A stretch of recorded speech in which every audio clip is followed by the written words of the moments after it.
सफ़ा की इमारत जो है सफ़ा मरवा सही वाली इमारत यहाँ से शुरू होती है।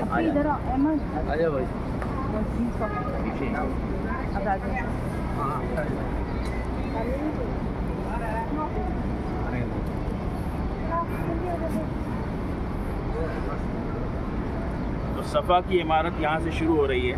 हम लोग जब उम्रा करते हैं तो इसी सफ़ा पर आते हैं और यहाँ से अपनी नियत करके अपने सफ़ा की सही को शुरू करते हैं।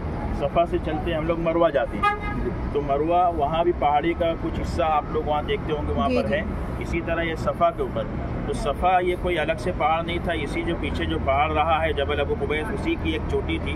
और एक रिवायत ये भी मिलती है कि आप सल्लल्लाहु अलैहि वसल्लम इसी सफ़ा पहाड़ की जो चोटी थी, जबल अबू कुबैस का हिस्सा सफ़ा है, इसी की चोटी पर खड़े रहकर आपने जो सबसे पहले इस्लाम की दावत दी। एक रिवायत ये भी मिलती है। तो बहरहाल सफ़ा, ये इसको सफ़ा इसलिए कहा जाता है कि हज़रत आदम अलैहिस्सलाम हिंदुस्तान में तशरीफ़ लाए। जन्नत से जब आपको उतारा गया तो आप हिंदुस्तान के इलाका जो सरानदीप का जो इलाका है श्रीलंका, तो वहाँ पर आपको उतारा गया। और आपकी अहलिया हज़रत हव्वा अलैहिस्सलाम इनको जिद्दा के अंदर, जहाँ हम लोग जब सफ़र करके आते हैं तो हमारा प्लेन जो जहाँ पर लैंड करता है, जद्दा का जो एयरपोर्ट है वहाँ पर, तो जद्दा के इलाके में हज़रत हव्वा अलैहिस्सलाम को उतारा गया। फिर कई सौ साल के बाद दोनों की अल्लाह ने मुलाकात करवाई इसी मक्का मुकर्रमा की सरज़मीन पर। तो बहरहाल जब भी अल्लाह ताला हुक्म देता था आदम अलैहिस्सलाम को, आदम अलैहिस्सलाम हिंदुस्तान से सफ़र करके मक्का मुकर्रमा तशरीफ़ लाया करते थे। और फिर जितने दिन अल्लाह की तरफ से इजाज़त होती थी यहाँ रुकते थे और वापस हिंदुस्तान तशरीफ़ ले जाया करते थे। तो जब आप हज़रत आदम अलैहिस्सलाम मक्का मुकर्रमा में होते थे तो इसी सफ़ा के ऊपर बैठकर आप इबादत किया करते थे। सफ़ा जो पहाड़ी थी, जो चोटी थी, उसी पर बैठकर हज़रत आदम अलैहिस्सलाम इबादत किया करते थे। और आदम अलैहिस्सलाम का लक़ब था सफ़ीउल्लाह। जैसे मुख्तलिफ़ अंबिया किराम आए हैं और हर नबी का एक कलमा उनके नाम के साथ, जैसे ला इलाहा इल्लल्लाह मुहम्मदुर रसूलुल्लाह, ये हमारे अपने नबी का कलमा ला इलाहा इल्लल्लाह मुहम्मदुर रसूलुल्लाह। मूसा अलैहिस्सलाम का कलमा था ला इलाहा इल्लल्लाह मूसा कलीमुल्लाह। इसी तरह से ईसा अलैहिस्सलाम का कलमा था ला इलाहा इल्लल्लाह ईसा रूहुल्लाह। तो आदम अलैहिस्सलाम का कलमा था ला इलाहा इल्लल्लाह आदम सफ़ीउल्लाह। तो आदम अलैहिस्सलाम का लक़ब था सफ़ीउल्लाह। तो इसी मुनासिबत से इस यहाँ पर बैठकर वो इबादत किया करते थे, उसी वजह से इसको सफ़ा कहा जाने लगा। चलो आगे इबादत किया करते थे, इसलिए इसको सफ़ीउल्लाह कहा जाने लगा। सफ़ा पहाड़ी सफ़ा कहा जाने लगा। चलो यहाँ इसका इजाज़त नहीं है असल में खड़े रहकर इस तरह कुछ बोलना, वो उनकी जिम्मेदारी है, वो इसलिए उसको करेंगे। वो उनका काम है, उनको कहा गया है भीड़ रुकने मत दो कहीं पे भी। दूसरा ये जो यहाँ पर आप लोग साइड में देख रहे हैं एक गेट है जिसका नाम है बाबुस्सलाम, ये सामने नज़र आ रहा है बाबुस्सलाम। ये जो है वो रास्ता था, पहले आप सल्लल्लाहु अलैहि वसल्लम के ज़माने में कोई गेट नहीं था, लेकिन बहरहाल रास्ता था। आप सल्लल्लाहु अलैहि वसल्लम जब भी हरम शरीफ में तशरीफ़ लाया करते थे तो इसी रास्ते को इख्तियार करके आप अंदर तशरीफ़ ले जाया करते थे। ये रास्ता था बाबुस्सलाम का। तकरीबन आप सल्लल्लाहु अलैहि वसल्लम 49 साल मक्का मुकर्रमा में रहे हैं। इब्तिदाई बचपन के पहले 4 साल जो थे वो तो ताइफ में कबीले बनु साद के अंदर आप सल्लल्लाहु अलैहि वसल्लम ने गुजारा है, लेकिन बाद के 4 साल के बाद के तकरीबन 53 साल तक के आप सल्लल्लाहु अलैहि वसल्लम मक्का मुकर्रमा में रहे हैं। और 53 साल के बाद आप सल्लल्लाहु अलैहि वसल्लम ने इस मक्का मुकर्रमा को खैरबाद कहा है और मदीने मुनव्वरा की तरफ हिजरत फरमाया है।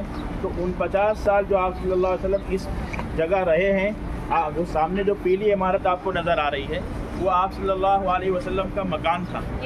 आप सल्लल्लाहु अलैहि वसल्लम की विलादत जो हुई थी उसी मकान में हुई थी। वहाँ से आप सल्लल्लाहु अलैहि वसल्लम तकरीबन 4 साल वहाँ रहे। तो वहाँ से आप हरम आते थे तो यही रास्ता था। उसके अलावा जब आपके दादा अब्दुल मुत्तलिब का जब इंतकाल हुआ तो दादा का इंतकाल होने के बाद आपके चचा अबू तालिब थे, तो अबू तालिब के पास आप सल्लल्लाहु अलैहि वसल्लम को सरपरस्ती के लिए उनके हवाले कर दिया गया कि आप इनकी परवरिश करें, इनकी निगरानी करें। तो हज़रत अबू तालिब का मकान भी वहीं से तकरीबन 200 कदम के फासले पर इस तरफ हज़रत अबू तालिब का मकान था। वहाँ पहले एक घाटी हुआ करती थी اس کا نام ہم لوگوں نے سنا ہوا ہے، پڑھا ہوا ہے، شیاب ابی طالب۔ شیاب ابی طالب یعنی ابو طالب کے نام سے وہاں کی جو گھاٹی تھی ان کے نام سے مشہور تھی۔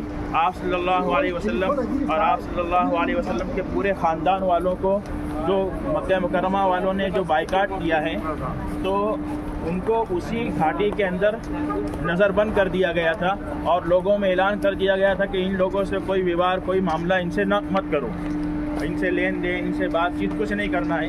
تو تقریباً کئی سالوں تک، 3 سال تک کے آپ صلی اللہ علیہ وسلم، صحابہ کرام اور آپ کے جو خاندان کے لوگ تھے اسی شیاب ابی طالب میں محصور ہو کر رہ گئے تھے۔ پھر آپ صلی اللہ علیہ شیاب ابی طالب جہاں تھی وہیں قریب میں حضرت ابو طالب کا مکان تھا۔ آپ صلی اللہ علیہ وسلم اس مکان میں آ گئے اور تقریباً 25 سال کی عمر تک، جب تک کہ حضرت ابو بکر، حضرت حضور پاک صلی اللہ علیہ وسلم کا نکاح خدیجۃ الکبریٰ رضی اللہ تعالیٰ عنہ سے نہیں ہو گیا، اس وقت تک آپ صلی اللہ علیہ وسلم ابو طالب اپنے چچا کے ساتھ تقریباً 17 سال رہے۔